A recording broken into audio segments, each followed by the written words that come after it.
हमारा टॉपिक चल रहा है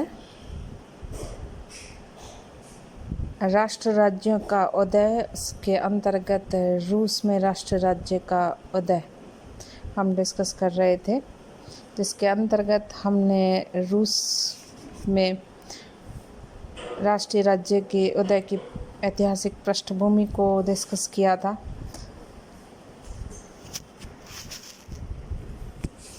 रोमनोव वंश की स्थापना रशिया में। इवान चतुर्थ, जिसे इवान प्रचंड भी कहते हैं, की मृत्यु के बाद रूस में गृह युद्ध छिड़ गया, जिससे देश अराजकता का केंद्र बना। इस अवसर का लाभ उठाया पोलैंड और स्वीडन ने और रूस पर आक्रमण करना शुरू कर दिया। स्वीडन ने बाल्टिक सागर के रूसी क्षेत्रों पर अधिकार कर लिया और तुर्की ने उसके क्रीमिया क्षेत्र को हस्तगत करने में कामयाबी अर्जित की। ऐसी स्थिति में 1613 ईस्वी में रूसी सामंतों ने मिलकर इस समस्या को हल करने के लिए एक सभा का आयोजन किया और सर्वसम्मति से 16 वर्ष के माइकल रोमनोव को रूस का नया जार निर्वाचित कर दिया गया। उसी के पीछे नया राजवंश यानी कि रोमानोव कहलाया और इस वंश ने मार्च 1917 की रूसी क्रांति के समय तक रशिया में शासन किया। माइकल रोमानोव रूसी चर्च के धर्माध्यक्ष पेट्रियार्क का लड़का था। अपने पिता की सहायता से वह रूस में शांति व्यवस्था स्थापित करने में सफल हो गया। उसने स्वीडन को परास्त करके नोवगोरोड के सुप्रसिद्ध व्यापारिक केंद्र को पुनः हासिल कर लिया। माइकल की मृत्यु के बाद उसका पुत्र अलेक्सिस ने 1645 से 1676 ईस्वी तक शासन किया। उसने पोलैंड से यूक्रेन का विभाजन करवा के रूसी सीमा का विस्तार किया। अलेक्सिस की मृत्यु के बाद उसके पुत्र थियोडोर ने 1676 से 1682 ईस्वी तक शासन किया और उसकी मृत्यु के बाद उसका छोटा भाई पीटर महान शासक बना, जिसे आधुनिक रूस का निर्माता कहा जाता है। पीटर महान, इतिहासकार हेजन के शब्दों में उनके रूसियों पीटर महान नामक राजा ने एक जोर का धक्का देकर उन्हें प्रमाद और आलस्य की पिछड़ी हुई अवस्था से सहसा जगा दिया। पीटर की गणना विश्व इतिहास के अत्यधिक कर्मठ और शक्तिशाली शासकों में की जाती है। उनका 36 वर्ष का शासन 1689 to 1725 ईस्वी का रशिया में रहा व्यक्तिगत शासनकाल रूस के इतिहास का एक महान युग है। उसने अपने जीवन में महान सफलताएं अर्जित की, साथ ही उसने राष्ट्रीय जीवन के भावी उद्देश्य को भी बहुत कुछ निश्चित कर दिया।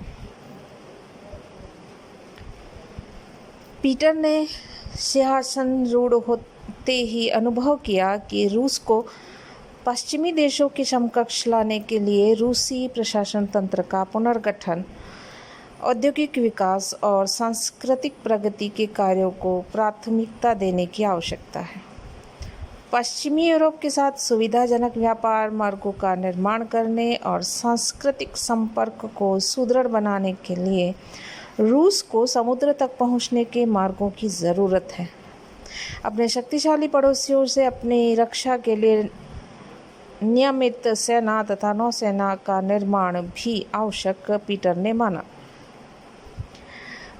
रूसी राज्य चारों तरफ से स्थल से घिरा हुआ था। समुद्र उससे काफ़ी दूर था। श्वेत सागर जो रूस से लगा हुआ था, साल में 6 से 7 महीने बर्फ से जमा हुआ रहता था और इस कारण वह जहाजरानी के उपयोग का न रहा। इसके अलावा वह मुख्य समुद्री मार्गों से भी काफ़ी दूर पड़ता था। इस क्षेत्र में उसके पास केवल आर्किजल का ही एकमात्र बंदरगाह था, जो साल में 9 महीने बर्फ से ढका रहता था। बाल्टिक सागर का तट और उसके बंदरगाहों पर उस समय स्वीडन का अधिकार था और काला सागर के पूरे तट पर तुर्कों का। इसलिए पीटर का कहना था कि पश्चिम के साथ स्वतंत्रता पूर्वक और सरलता से मिलने जुलने के लिए यह आवश्यक है कि रूस कहीं एक खिड़की खोले तभी उसमें बाहर से प्रकाश आ सकेगा। इसलिए पीटर को विदेश नीति का मुख्य उद्देश्य रूस के लिए पश्चिम की ओर खुली खिड़की अर्थात समुद्र तक प्राप्त करना था। 1697 ईस्वी में पीटर को खुली खिड़की प्राप्त करने का अवसर मिल गया। 1697 ईस्वी में स्वीडन के शासक चार्ल्स एकादश की मृत्यु हो गई और उसके पश्चात उसका 15 वर्षीय लड़का चार्ल्स द्वादश सिंहासन पर बैठा। रूस, पोलैंड, डेनमार्क ने स्वीडिश क्षेत्रों को हथियाने के लिए एक संघ बनाकर स्वीडन पर आक्रमण कर दिया। उत्तरी युद्ध के नाम से विख्यात ये युद्ध 1700 ईस्वी में शुरू हुआ, जो कि लगभग 21 वर्षों तक चला। प्रारंभ में डेनमार्क और रूस को बुरी तरह से पराजित होना पड़ा। डेनमार्क तो संघ से ही अलग हो गया, परंतु पीटर ने पुनः तैयारी शुरू की। तब उसे पता चला कि तोपों को ढालने के लिए पर्याप्त धातु उपलब्ध नहीं है। तब उसने गिरजाघर के घंटों को पिघलवाने का आदेश दे दिया। परिणामस्वरूप 300 नई तोपें ढल गई। 1702 के पतझड़ में पीटर ने स्वीडन के लादोगा झील पर स्थित मजबूत दुर्ग पर अधिकार कर लिया। नेवा के जरिए समुद्र का प्रवेश मार्ग प्रदान करने वाले इस दुर्ग को पीटर ने स्लिसेलबुर्ग कुंजी नगर नाम दिया। इस सैनिक सफलता के परिणामस्वरूप रूस का फिनलैंड की खाड़ी के तट पर नियंत्रण हो गया और मई 1703 में नेवा नदी के उत्तरी तट के निकट जायाची टापू पर पेत्रोपावल्स्की पीटरपॉल दुर्ग की नींव रखी गई। इस दुर्ग के निकट ही नेवा के दलदली किनारों पर पीटर ने अपनी नई राजधानी की नींव डाली। इसका नाम सेंट पीटर्सबर्ग रखा गया। आजकल इसे लेनिनग्राद कहते हैं। इसके बाद पीटर ने कारोलिया और इंग्रिया पर अधिकार किया। दूसरी तरफ चार्ल्स द्वादश ने एक शक्तिशाली सेना के साथ सीधे मॉस्को पर आक्रमण किया। जून 1709 में पोल्तावा के निकट लड़े गए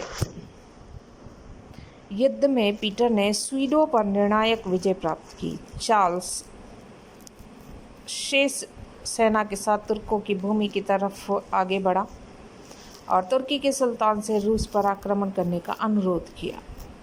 तुर्कों ने युद्ध छेड़ा। चूंकि पीटर इस समय एक और बड़े युद्ध के लिए तैयार न था, उसने तुर्कों को अज़ोवा का प्रदेश देकर 1711 ईस्वी में प्रंथ की संधि कर ली। हताश चार्ल्स स्वीडन लौट आया और पुनः युद्ध की तैयारी करने लगा। उधर रूस, इंग्लैंड, डेनमार्क, प्रशिया आदि देशों ने मिलकर स्वीडन के विरुद्ध एक संघ का निर्माण कर लिया और 1718 ईस्वी में चार्ल्स ने नॉर्वे पर हमला कर दिया, परंतु इस लड़ाई में वह मारा गया। अंत में 1721 में निश्ताद की संधि से इस युद्ध का अंत हुआ। इस संधि से रूस को सेंट पीटर्सबर्ग के आसपास फिनलैंड की खाड़ी के सारे तट और कैरोलिया के कुछ भाग के साथ साथ लैटविया और एस्थोनिया भी प्राप्त हुए।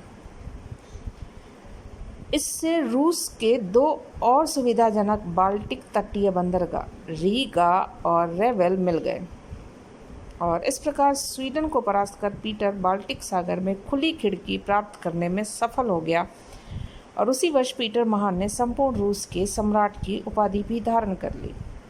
इस अवसर पर उसने कहा था, अस्तित्वहीन रहने के बाद हमने अस्तित्वमान होना शुरू कर दिया है और अब हम विश्व राजनीतिक समुदाय में सम्मिलित हो गए।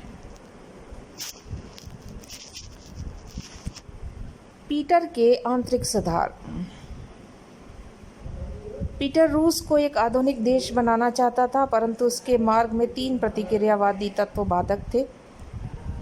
प्रथम, जार के अंगरक्षकों का दल जिसे स्टाल्सी कहा जाता था। सेकंड, रूसी सामंतों की सभा जिसे बोयार परिषद कहा जाता था। और तीसरी, रूढ़िवादी एवं स्वतंत्र रूसी चर्च। पीटर को अपने पूरे शासनकाल में प्रतिक्रियावादी तत्वों पर से निरंतर संघर्ष करना पड़ा था।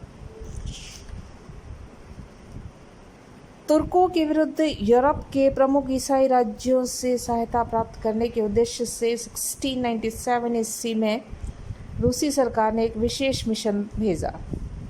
इसमें पीटर भी पीटर माइक्लोविच के नाम से सम्मिलित हो गया और इसी छद्म नाम से जगह जगह घूमता रहा। वह अपना भ्रमण पूरा भी नहीं कर पाया था कि उसे स्वदेश में अपने विरुद्ध शाही सेना के स्टेल्सी नामक अंगरक्षकों के विद्रोह की सूचना मिली। अतः वह तुरंत स्वदेश लौट आया और अत्यधिक अमानवीयता के साथ विद्रोहियों का दमन कर दिया गया।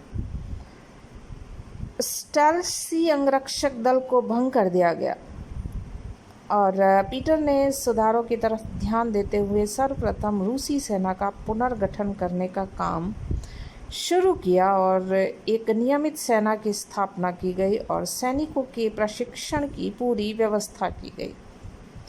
सैनिकों के लिए यूनिफॉर्म यानी कि वर्दी की व्यवस्था की गई। पीटर ने एक वृहत रूसी जहाजी बेड़े का निर्माण किया। 1711 ईस्वी में पीटर ने बोयार परिषद सामंतों की सभा को भंग करके 9 सदस्यों के सेनेट अभिषद की स्थापना कर दी। यह एक सलाहकारणी सभा के समान थी।